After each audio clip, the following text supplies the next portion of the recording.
Bonjour à toutes et à tous, ravi de vous retrouver pour une nouvelle séquence vidéo qui fait suite à celle consacrée à l'automatisation de l'enrichissement de contenu pédagogique dans Notion.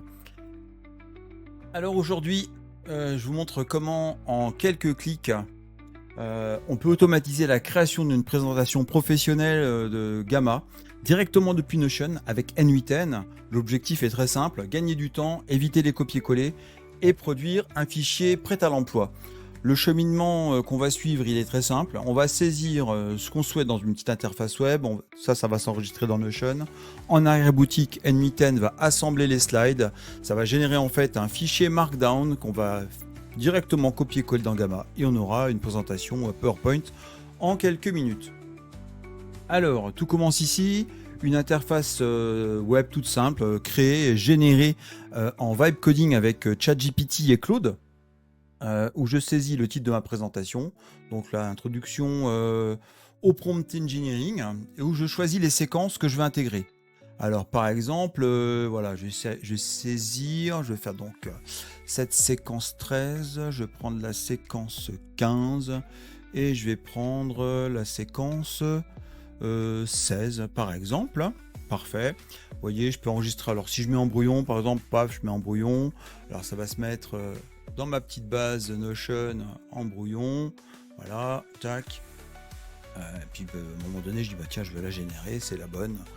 Hop, j'envoie directement ça dans Notion. Je vais de nouveau avoir un petit message. Ça va passer après, t'as généré. Alors je garde aussi brouillon parce que j'ai peut-être des petites idées.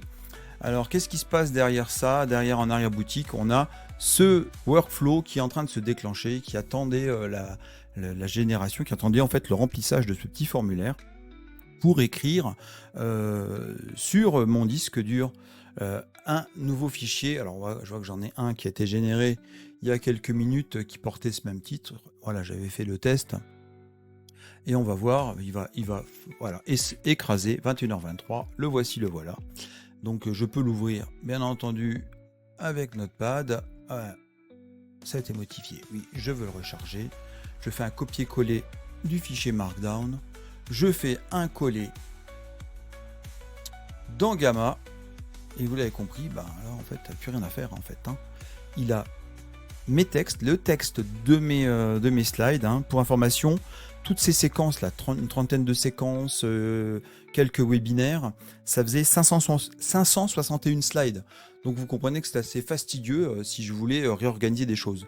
Et bien là, j'ai plus qu'à choisir, etc. Donc par défaut, j'ai mon thème comptoir des signaux. Je vais le laisser comme c'est là. Allez, c'est très bien. On lance la génération. Puis là, vous connaissez le principe. Je vais laisser la génération du début, mais vous connaissez le principe de Gamma. Ça va totalement générer ma présentation de 20 slides sur le prompt engineering. Voilà, le début du prompt engineering. Voilà. Et ça, ce qui est super intéressant, c'est que ce sont mes mots, quoi. Voilà, c'est pas, ça n'a pas été inventé. C'est vraiment issu, je peux vous remontrer, de l'ensemble de ces fichiers Markdown. J'ai tout un tas de fichiers Markdown qui ont été préparés et que j'avais présenté l'autre fois. Donc, il y a plusieurs choses. D'un côté, voilà, j'ai ma petite base de générateur de présentation qui est justement enrichie grâce à cette table catalogue de séquences IA que je vous ai présenté l'autre fois. Et vous voyez tout un tas de séquences. Là, par exemple, j'ai choisi la séquence 13, l'art du prompt, etc. J'ai les objectifs pédagogiques, j'ai les méthodes et modalités. Ce qui fait qu'en plus, grâce à cette base, je vais pouvoir très rapidement construire des cadres de réponse pédagogiques. Alors, un petit point sur le coût de tout ça. Le coût en API, alors avec ChatGPT, vous voyez, c'est très peu cher. Il y a eu beaucoup de requêtes. Vous voyez le nombre de tokens qui ont été générés, le nombre de requêtes. On n'est même pas à $1. Et j'ai utilisé tout un tas de modèles différents chez ChatGPT. En revanche, chez Claude, chez Anthropic, c'est totalement différent. C'est très cher, c'est extrêmement cher. Donc vous voyez là le nombre de tokens, le coût en dollars, donc $4,75. Si on regarde rien que sur la journée d'aujourd'hui en septembre, alors si ça veut bien marcher, j'ai l'impression que j'ai un petit souci. Non, voilà, $1,07. Donc voilà, j'ai un peu Donc sur une production massive, hein, ça serait extrêmement coûteux. Donc là, pour moi, il y a pas de sujet. J'ai un retour sur investissement du temps que j'y ai passé, et vous voyez du service que ça va pouvoir me rendre, qui est, il n'y a pas de question. Mais si on devait générer des tableaux, de l'enrichissement de tableaux ou de contenus plus élaborés encore, ça serait extrêmement coûteux. Et ben, pendant qu'on parle, ben voilà, on a la fin de ma présentation PowerPoint sur le prompt engineering, qui est quasiment terminé, hein. Voilà. Eh bien, que vous dire de plus, hein, là on le voit bien, Enmiten a travaillé pour nous. Il a lu les données dans Notion, il a assemblé les slides, il a extrait les contenus, il a regroupé tout ça dans un seul fichier Markdown. Tout ça c'est totalement automatisé, on gagne un temps considérable et on évite les erreurs. Et bien entendu, après, je vais pouvoir modifier ça, personnaliser, vraiment aller fignoler en fonction de la collectivité ou de la spécificité de la collectivité dans laquelle je vais intervenir. Donc, c'est vraiment très très simple.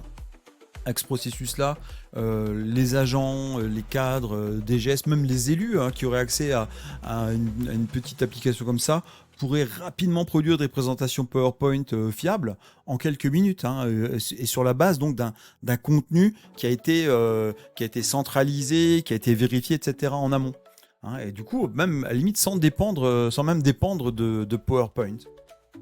Donc si ce type d'automatisation vous intéresse pour vos collectivités, pour vous former, pour comprendre l'ensemble de ces workflows, hein, et encore une fois, vous voyez dans ce workflow-là, il n'y a pas du tout de nœud d'intelligence artificielle.